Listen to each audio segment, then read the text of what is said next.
पूरे सदन को ये मालूम है कि बाबा साहब डॉक्टर अंबेडकर के देहांत के बाद तो मान्यवर कांशीराम जी ने उनकी इस मूवमेंट को आगे बढ़ाया, अपने जीते जी काफ़ी हद तक उसको आगे बढ़ाया। और उन्होंने ये फैसला लिया कि ये जो बाबा साहब डॉक्टर अंबेडकर की मूवमेंट है, इसको यदि हमें आगे बढ़ाना है तो बहुत कुछ त्याग करना पड़ेगा।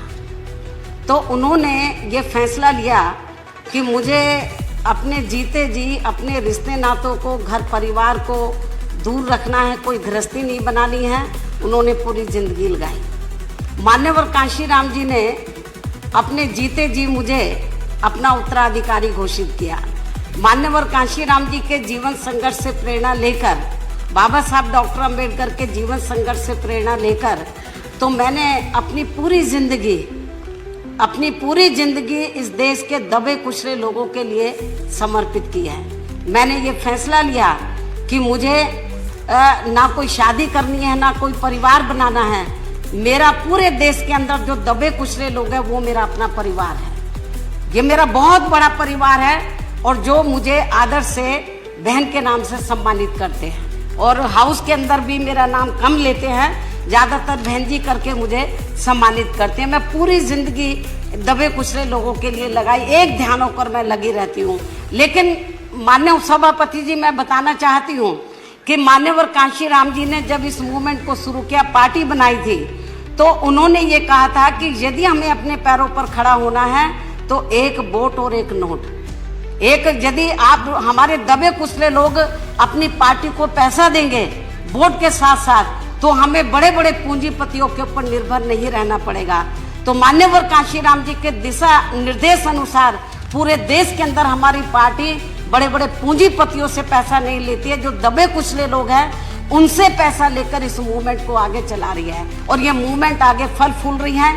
लेकिन जो पूंजीवादी लोग हैं, जो धन्ना सेठ लोग हैं, जो पूंजीवादी मानसिकता के लोग हैं, उनको ये सब अच्छा नहीं लग रहा। और खास तौर से उत्तर प्रदेश जो आबादी के हिसाब से देश का सबसे बड़ा प्रदेश है, और वहां पर जब उत्तर प्रदेश के लोग पार्टी का संगठन वहां भी चला रहे, पूरे देश के अंदर वो आर्थिक मदद देते हैं। और जब मेरा माननीय उपसभापति जी, मैं बताना चाहती हूँ, जब मेरा जन्मदिन होता है 15 जनवरी को, तो पूरे देश के अंदर तो बहुजन समाज पार्टी के लोग इसे आर्थिक दिवस के रूप में मनाते हैं। मैंने अपने लोगों को बोला, मुझे सोने चांदी मत दो, गहने मत दो, मुझे कीमती ऑर्नामेंट वो गिफ्ट मत दो, आपको जो भी कुछ देना पार्टी को आर्थिक सहयोग दो। आर्थिक सहयोग दिवस के रूप में मेरा जन्मदिन बनाते हैं। और पूरे देश के अंदर अभी यूपी में चुनाव के लिए कुछ समय बचा है, पूरे उत्तर प्रदेश के अंदर थोड़ा थोड़ा धन इकट्ठा करके वो पार्टी को देते हैं। लेकिन वहां पर जो भारतीय जनता पार्टी जो वहां पर सत्ता के सपने देख रही है, उनको ये सब अच्छा नहीं लग रहा। इसलिए आज उनके जो पार्टी के जो उपाध्यक्ष हैं, जिस तरीके का भाषा का, क्योंकि मुझे कोई भी नहीं दिखा रहा था, बहुत अपशब्द भाषा का इस्तेमाल किया, क्योंकि सब मुझे अपनी बहन समझते हैं, तो इसलिए वो बहन के सामने वो लफ्ज नहीं बोलना चाहिए। मैं उनका आदर सम्मान करती हूँ, अपने सभी भाइयों का जो हाउस के अंदर है, मैं उनका कदर करती हूँ। तो मैं समझ गई कि वो ऐसी भाषा का इस्तेमाल किया है जो मेरे संज्ञान में नहीं लाना चाहते।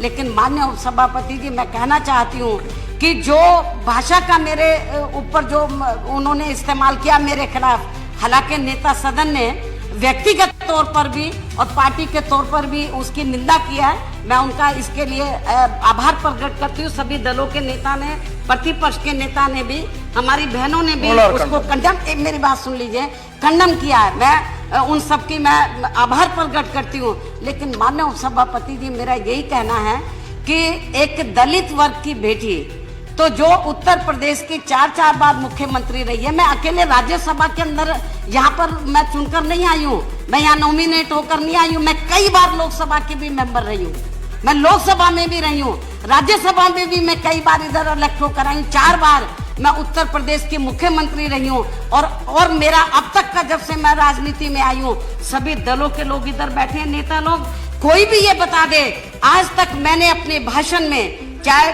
विपक्ष के लोग बैठे हैं या सत्ता पक्ष के लोग बैठे हैं, किसी भी, चाहे छोटा नेता बड़ा नेता, मैंने किसी को भी अपशब्द नहीं बोला है। विचारों की लड़ाई होती है, मैं विचारधारा को लेकर तो मैं हमेशा तीखा प्रहार करती हूँ, वो को करना चाहिए तो वहाँ वीकर सेक्शन के हित में, लेकिन मैंने किसी के भी ना कैरेक्टर के ऊपर, ना मैंने कोई व्यक्तिगत तौर के ऊपर मैंने कभी किसी के ऊपर हमला नहीं बोला, कभी किसी नेता को मैंने अपशब्द भाषा का इस्तेमाल नहीं किया है। पूरा हाउस इस बात से अवगत है, पूरा देश इस बात से अवगत है। मेरे को बहुत से लोग कहते हैं कि बहन जी आपके बारे में ये भाषा बोली है, आपको भी बोलना चाहिए। मैंने बोला नहीं, ये मेरा कैरेक्टर नहीं है। ये जो लोग इस किस्म की भाषा बोल रहे हैं, तो जिन्होंने, आज मैं आपको बताना चाह रही हूँ माननीय उपसभापति जी, बीजेपी के जिस उपाध्यक्ष ने जिस भाषा का इस्तेमाल किया है, तो उन्होंने मुझे नहीं बोला है, उसने अपनी बहन के बारे में बोला है, अपनी बेटी के बारे में बोला है, उसने मुझे नहीं बोला है, क्योंकि पूरा समाज मुझे अपनी बहन समझता है। और मैं बताना चाह रही हूँ, जिसने भी ये बोला है उसने अपनी बेटी के बारे में बोला है, जो लोग मुझे नहीं बता रहे अपनी बहन के बारे में बोला है। और ये जो उसने शब्द का इस्तेमाल किया है, तो पूरा देश मेरे ख्याल बीजेपी को कभी माफ नहीं करेगा, क्योंकि जो, और दलित वर्ग के लोग, ये तो सोचना चाहिए था बीजेपी के उपाध्यक्ष को, एक तरफ गुजरात में आग लगी हुई है, अभी वहां पे मामला ठंडा नहीं हुआ है, दलित वर्ग के लोग कितने दुखी हैं, किस तरीके से उनका उत्पीड़न किया गया गुजरात के अंदर। और इतना नहीं, मुझे तो लग रहा था जब केंद्र में, एक मिनट, जब बीजेपी के नेतृत्व में सरकार बनी थी, जब इस सरकार के एक मंत्री ने कहा था कि दलितों को जानवरों की संज्ञा तक दे दी थी, उनको कुत्तों तक कह दिया था, लेकिन इस सरकार ने उस मंत्री को नहीं हटाया, मंत्री आज तक भी बना हुआ है। तो tomorrow we are having discussion on that. Bharatiya Janata party और उनकी सरकार को ये tomorrow we have discussion on that. एक minute, we are discussing that tomorrow. आगे बढ़ना है, आप लोगों को दलितों का मान सम्मान का ध्यान रखना है। Okay. तो मैं समझती हूँ कि इस किस्म के लोगों के ऊपर आपको लगाम लगानी चाहिए। और बीजेपी के उपाध्यक्ष ने जो इस किस्म की भाषा बोली है, उसने मुझे नहीं बोला है, अपनी बेटी को बोला, अपनी माँ को बोला है, Okay, कुमारी जी, हम सबकी भावनाओं के साथ हैं। Okay, please. No, please. Kumari ji, ठीक है। और इसलिए पूरे अभी बैठिए, अभी बैठिए, tomorrow we will discuss. Bharatiya Janata party जिम्मेदार, Tomorrow Dalit issue we are discussing. कि जैसा अभी ठीक है, हाउस के सभी मान्य नेताओं ने ये कहा है कि निंदा प्रस्ताव उसको, मेरे ख्याल उसको एक्सेप्ट करना चाहिए। everybody has condemned. और मेरे ख्याल ये ठीक नहीं है। और आज उन्होंने मुझे बोला है, हमारी और बहन बेटियां हैं उनके बारे में बोलेंगे, दलित का सवाल नहीं है। आज एक दलित के, मैं पार्टी के नेशनल प्रेसिडेंट हूँ, कई बार मैं लोकसभा की सदस्य चुनकर आई हूँ, राज्यसभा की रही हूँ, और मैं 10 सवाल दलित के साथ साथ एक महिला का भी आज मेरे बारे में बोला है।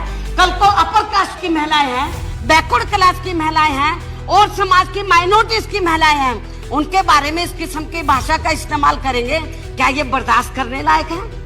मैं समझती हूँ केवल खेद प्रकट करने से काम नहीं चलेगा। भारतीय जनता पार्टी को, नेता सदन को ये मेरा कहना है कि आज आपको माननीय प्रधानमंत्री जी के साथ बैठना चाहिए, आपका जो पार्टी का राष्ट्रीय अध्यक्ष है उसके साथ बैठना चाहिए, कुमारी जी, उसको प्लीज पार्टी से निकालना चाहिए, उसके खिलाफ एक्शन लेना चाहिए, नहीं तो लोग सड़कों पे उतर आएंगे। मैं नहीं कुछ कर सकती। ओके, धन्यवाद, ठीक है।